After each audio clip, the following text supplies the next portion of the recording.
Polícia investiga a morte do menino de 10 anos que caiu de um prédio em Balneário Camboriú. Foi uma tragédia pra gente perder alguém que a gente gostava bastante, né? Greve nas penitenciárias. Agentes estão de braços cruzados. Serviços como atendimento aos oficiais de justiça, recebimento de presos, deslocamento de detentos para audiências ou consultas médicas ambulatoriais, além das visitas íntimas, estão suspensos. Greve também na UFSC. Servidores técnico-administrativos pararam as atividades no primeiro dia de aula. Polícia investiga as causas do acidente do piloto que morreu após prova no arrancadão de caminhões em Balneário Arroio do Silva.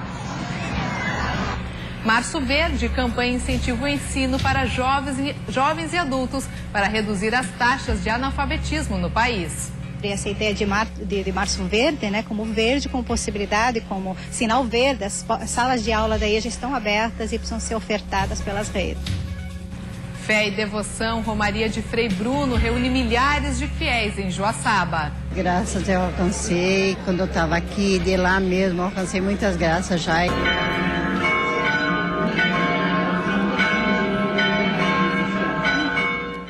O Notícias da Redação desta segunda-feira já está no ar. Notícias da Redação. Oferecimento. Olá, boa tarde. A Polícia Civil vai investigar o caso do menino que caiu do 12º andar de um prédio em Balneário Camboriú. As imagens das câmeras de segurança do condomínio devem ser entregues à polícia nos próximos dias. De acordo com o subsíndico do edifício, o equipamento não salvou todos os vídeos porque estava sem espaço para armazenamento. Mesmo assim, técnicos tentam recuperar o material.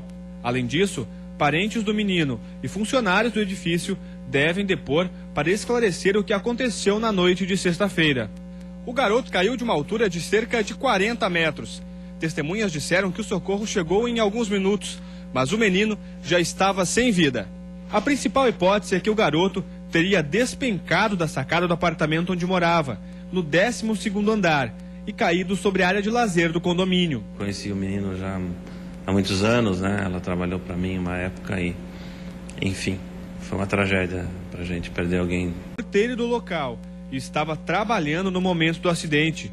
A mãe do menino estava no terraço, também a trabalho, atendendo em um bistrô. O garoto estava sozinho em casa. Agentes penitenciários entraram em greve em Santa Catarina. A categoria quer a revisão do plano de cargos e salários que teria sido acordado há 2 anos. A greve foi deflagrada às 0h de hoje. Às 8 da manhã, agentes penitenciários se reuniram em frente ao presídio de Joinville para oficializar a adesão à paralisação. Os cerca de 60 agentes que trabalham na unidade aderiram ao movimento. A categoria quer que o governo cumpra com o acordo feito em 2012 de rever o plano de cargos e salários, principalmente o cronograma de progressão. Desde 2009 não houve reajuste nos vencimentos. Então, os nossos salários estão congelados e, baseado nesses vencimentos, até mais por questões da administração, tanto da secretaria quanto do departamento, não nos proporcionaram condições de qualificação e progressão. A morosidade no recebimento de uniformes, viaturas e melhorias das unidades também faz parte do descontentamento dos agentes penitenciários. Aqui no Presídio Regional de Joinville, serviços como atendimento aos oficiais de justiça, recebimento de presos, deslocamento de detentos para audiências ou consultas médicas ambulatoriais, além das visitas íntimas, estão suspensos. A categoria tem respeitado o mínimo de 30% das atividades que precisam ser legalmente mantidas. O banho de sol está limitado a máximo 2 horas. As visitas, até o presente momento, as visitas sociais estão sendo atendidas porque não houve tempo hábil de comunicá-las. A alimentação e outras coisas relacionadas à unidade estão sendo feitas normalmente. Na capital, os agentes penitenciários estão reunidos desde o início da manhã em frente à unidade do bairro Trindade. Servidores dos outros complexos prisionais da Grande Florianópolis também devem aderir à paralisação estadual. A greve é por tempo indeterminado. E hoje teve início também a greve dos servidores técnico-administrativos da Universidade Federal de Santa Catarina. Inicialmente, as aulas não devem ser paralisadas, já que os professores não participam da paralisação. O Sindicato dos Trabalhadores da UFSC reivindica principalmente o aprimoramento da carreira. Em assembleia hoje pela manhã, os profissionais debateram o reconhecimento de especializações, que hoje não acrescentam em nada na carreira deles dentro da universidade. Além disso, também foi discutida a jornada de trabalho de 30 horas semanais e cumprimento integral do acordo firmado na última greve. A nossa pauta ela é extensa e o governo não atende. É aprimoramento da carreira. Nós temos questões que ainda está pendente em relação ao plano de carreira quando foi criado em 2007, o PCCETAI, que é em relação ao reposicionamento dos aposentados. Temos a questão do STEP. Hoje foi o dia de volta às aulas na universidade. Mais de 43 mil alunos estudam somente no campus de Florianópolis da Universidade Federal. O número de servidores e técnicos administrativos passa de 3 mil. Até agora, o setor do ensino infantil é um dos que mais aderiu à greve, com 95% dos trabalhadores parados. O restaurante universitário vai fechar as portas a partir de quarta-feira. De acordo com a reitoria da UFSC, os mais de 1.200 alunos carentes financeiramente irão receber R$ 15 por dia para a alimentação. A greve se estende aos outros campos da UFSC em Araranguá, Curitibanos, Blumenau e Joinville. Alguns setores ainda não definiram se vão aderir totalmente à greve, como é o caso do HU, serviço considerado essencial. A reitoria reconhece a legitimidade da greve e afirma que até o momento os professores não aderiram ao movimento, o que garante o andamento normal das aulas. Desde que não afete a universidade nesses serviços essenciais, nós apoiamos e dizemos que eles têm completo direito de reivindicar suas demandas diretamente no Ministério do Planejamento e no Ministério da Educação. E depois do intervalo, o Procurador Regional do Trabalho morre atropelado durante prova de ciclismo no Paraná. E ainda a polícia investiga as causas do acidente do piloto que morreu após uma prova no arrancadão de caminhões em Balneário Arroio do Silva. A gente volta já já.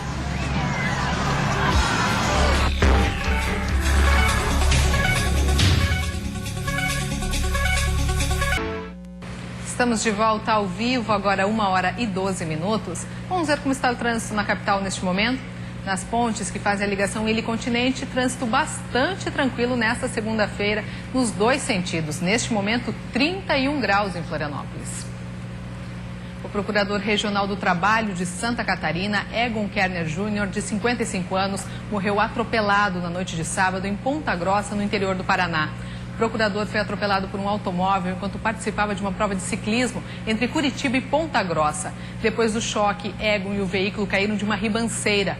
Natural de Porto União, no norte do estado, o procurador era conhecido por incentivar o ciclismo. Ele costumava pedalar de sua casa, no sul da ilha, até o Ministério Público do Trabalho, na beira-mar de Florianópolis.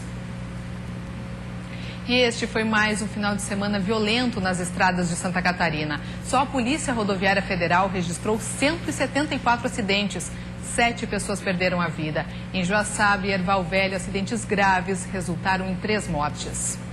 No acidente em Joaçaba, um caminhão que transportava leite bateu nessa carreta e também neste outro carro. Foram vítimas fatais um motorista do caminhão de leite, de 45 anos, e uma mulher de 27 anos que estava no veículo de passeio. 3 crianças, o motorista do carro e o motorista da carreta ficaram feridos, mas passam bem. Já em Erval Velho, um motorista de 45 anos morreu depois que, ao sair de uma rótula na BR-282, foi atingido por um caminhão e em seguida por este carro que vinha logo atrás e não conseguiu desviar. Em Concórdia, na madrugada de domingo, um motorista perdeu o controle do carro que dirigia e foi parar dentro de um posto de combustíveis. O motorista, que estava embriagado e não possuía habilitação, foi parar dentro do posto depois de perder o controle e capotar o veículo. Uma das bombas de combustível foi derrubada e houve um pequeno vazamento. O posto estava fechado no momento do acidente e o motorista teve apenas escoriações pelo corpo. Moradores de Lages, na Serra Catarinense, estão preocupados com o aumento no número de acidentes nas principais avenidas do município. As causas mais comuns são distração e falta de respeito à sinalização de trânsito. Acidentes de trânsito têm se tornado cada vez mais frequentes em Lages. Eles ocorrem geralmente no final da tarde e início da noite. As ruas Belisário Ramos, Presidente Vargas, Lauro Miller, Correia Pinto, Luiz de Camões e Dom Pedro II são os pontos de maior incidência. São acidentes de pequena monta, em sua grande maioria, aquela pequena colisão. No ano passado foram registrados 2.278 acidentes em Lages. Só nos meses de fevereiro e março foram registrados 252. Se comparados ao mesmo período do ano passado, este número subiu para 372. De acordo com o tenente, a pressa dos condutores em voltar logo para casa faz com que eles percam a atenção no trânsito. Daquela vontade de voltar para sua residência, ela acaba deixando de respeitar algumas regras de trânsito ou ficando desatenta e acaba colidindo com outros veículos. Um exemplo foi registrado na última sexta-feira. O motorista perdeu o controle e acabou caindo no Rio Cará. A implantação de furões e lombadas eletrônicas deve ajudar a reduzir a velocidade com que os condutores costumam trafegar. Com o início do funcionamento dos furões e das lombadas eletrônicas, haja uma sensível redução no número de acidentes, tendo em vista que esses furões e essas lombadas eletrônicas estão sendo instaladas nas principais vias, nos principais locais onde mais ocorrem os acidentes de trânsito. E a Polícia Civil de Balneário Arroio do Silva está investigando a morte do piloto de caminhão que morreu durante a prova de um arrancadão neste final de semana. O piloto Edson Weber vence a prova e, após cruzar a linha de chegada, ele acaba perdendo o controle do caminhão e capotando. Segundos depois, uma ambulância presta os primeiros atendimentos ao piloto, que ficou preso às ferragens e morreu no local. Edgar, que estava assistindo a prova no momento do acidente e acompanha o arrancadão há 20 anos, ele nunca havia presenciado um acidente como este. Sempre foi um evento tranquilo, lindo, sem arranhão nenhum, sem problema nenhum. Mas segurança tem. Um acidente, né? Um acidente. A Polícia Civil iniciou o trabalho de investigação e já ouviu alguns espectadores que estavam no local da prova. Essas informações podem ajudar a concluir o que pode ter ocasionado o acidente. Algumas pessoas relataram realmente que assim que ele teria ganhado a prova e assim que passou a linha de chegada, ele teria acenado para o público e assim que ele voltou a atenção para a pista, ele teria perdido o controle do caminhão. Essa poderia ser a causa do acidente, né? Isso está sendo apurado, se foi falha mecânica ou se foi falha do próprio piloto ali na execução do circuito. O arrancadão de caminhões do Arroio do Silva acontece na praia há 24 anos e nunca havia registrado um acidente grave. A prova já é conhecida no estado por reunir pilotos experientes e habilidosos. Edson Weber, de 46 anos, venceu a competição pela sexta vez momentos antes de sofrer o acidente. Ele já havia também participado da Fórmula Truck e chegou a fazer shows de manobras em etapas do campeonato. O piloto e empresário era natural do Rio Grande do Sul e morava no Paraná. E você vai ver a seguir: campanha incentiva o ensino de jovens e adultos para reduzir as taxas de analfabetismo no país. Essa ideia de Março Verde, né, como verde, com possibilidade, como sinal verde, as salas de aula daí já estão abertas e precisam ser ofertadas pelas redes. E ainda, fé e devoção em Joaçaba, a Romaria de Frei Bruno reúne milhares de fiéis. Graças eu alcancei, quando eu estava aqui, de lá mesmo, alcancei muitas graças já. Tem instantes.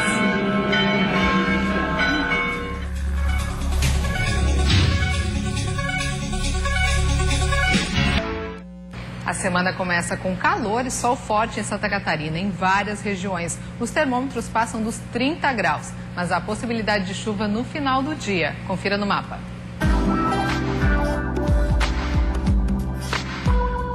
Na Serra, o sol aparece entre nuvens e os termômetros não passam dos 27 graus. Pode chover no fim do dia. Na região da tarde, máxima de 34. No oeste, tempo estável e com possibilidade de chuva ao longo de toda a segunda-feira. Temperatura chega aos 25 graus. No Vale do Itajaí, o calor pode provocar chuva no fim do dia, máxima de 34. No sul, o sol predomina e pode chover no final da tarde e início da noite. Termômetros marcam máxima de 36 graus. Na Grande Florianópolis, sol forte e calor, máxima de 33 graus com chance de chuva entre a tarde e a noite. Um mutirão de limpeza realizado este final de semana na Praia Mole, em Florianópolis, recolheu mais de 1.500 unidades de lixo. A ação, que durou cerca de 1 hora, retirou da natureza latas, garrafas PET de vidro, copos plásticos e outros materiais recicláveis. Quase 200 pessoas participaram da coleta de lixo e das atividades culturais promovidas pelo evento. Durante a manhã aconteceram aulas de yoga, oficinas de horta em garrafa PET e sessões de massagem, além da apresentação de peças teatrais e bandas musicais. A iniciativa partiu do Instituto Araguá Social, em parceria com a instituição criada pelo cantor Jack Johnson. E uma campanha lançada em Florianópolis incentiva o ensino para jovens e adultos. A intenção é reduzir as taxas de analfabetismo no país. Concluir os estudos é um privilégio que ainda não atinge toda a população. Desde 2004, o país apresentava queda nos índices de analfabetismo, mas em 2012, esses números passaram de 8,6 para 8,7. O Instituto Brasileiro de Geografia e Estatística considera como analfabeta toda pessoa incapaz de escrever um bilhete simples no próprio idioma. Aqui no estado, a média de estudos de quem já passou da idade escolar é de 8 anos, bem abaixo dos 12 que são garantidos por lei. Para alertar tanto quem tem direito ao ensino quanto quem tem o dever de oferecer a formação, este grupo de pesquisadoras da Universidade Federal de Santa Catarina criou o Março Verde. Essa ideia de Março Verde, né, como verde, com possibilidade, como sinal verde, as salas de aula daí já estão abertas e precisam ser ofertadas pelas redes. Essa é a ideia do trabalho. Pietro é um dos exemplos de que o ensino de jovens e adultos traz resultados. Após largar os estudos, o rapaz de 22 anos aproveitou a nova chance de concluir o ensino médio e hoje é aluno da UFSC. Graças à EJA eu tive êxito em entrar na faculdade e com certeza é a busca de um futuro melhor, né? Melhores oportunidades e tal, poder ter um currículo bom. E com certeza para mim e para as outras pessoas com quem eu convivi também trouxeram mudanças grandes na vida delas. O Março Verde, que começou neste ano, começa a ganhar mais espaço em 2015. A ideia a partir desse lançamento agora é começar a trabalhar, né, encaminhar para os órgãos públicos, né, para poderem inserir e poder apoiar essa ideia a partir dos próximos anos, quem sabe vários prédios públicos em verde. O analfabetismo no Brasil está mais presente em regiões rurais e entre os idosos. Para saber onde o ensino para jovens e adultos é oferecido, basta procurar a Secretaria de Educação ou a escola mais próxima. E em Joaçaba, o domingo foi de fé e devoção. Milhares de pessoas participaram da Romaria em homenagem a Frei Bruno. Participaram cerca de 45 mil pessoas de várias cidades de Santa Catarina e até de outros estados. O maior público já registrado na Romaria em homenagem a Frei Bruno, frei franciscano que viveu seus últimos anos de vida em Joaçaba. Entre elas, Dona Maria, que há 10 anos vem de Florianópolis. Muitas graças eu alcancei quando eu estava aqui, de lá mesmo, eu alcancei muitas graças já. E todo ano, se eu não venho com a Romaria, com a excursão, que eu pego o ônibus e venho, que eu faço excursão, né? Aí então eu venho com a família de carro, mas eu não deixo de vir nessa Romaria, eu adoro. A Romaria foi marcada também pelo lançamento da biografia oficial de Frei Bruno e que vai integrar a documentação em busca da beatificação do frade. Os livros que existiam eram opiniões e muitas vezes até sem fundamento histórico, e isso no processo de beatificação e canonização não vale. Para nós abrirmos o processo, como abrimos no ano passado, em 2012, era preciso uma biografia oficial. O sol forte não foi empecilho e alguns romeiros fizeram o trajeto descalço.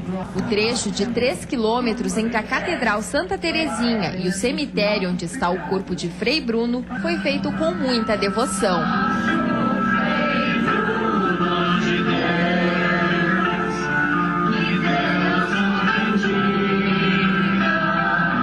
À medida que a Romaria avança, mais gente se junta à multidão, seja para pedir ou agradecer. Todos estão aqui reunidos pela fé. Depois da caminhada, os fiéis participaram da missa. Um domingo coberto pelas bênçãos de Frei Bruno. Os romeiros, a cada ano, vão multiplicando também o número de pessoas e um vai espalhando para o outro, convidando também para um momento tão precioso e tão grandioso de manifestação popular da fé cristã e de modo especial nessa expectativa que temos em razão da futura beatificação de Frei Bruno. Isso tem aumentado o número de romeiros e romeiras a cada dia e a cada ano.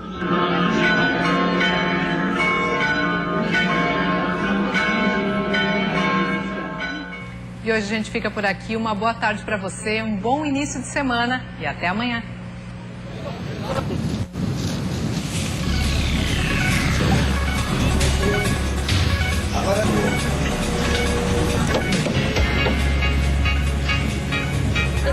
Ai, que legal, não, filho, eu vou dizer uma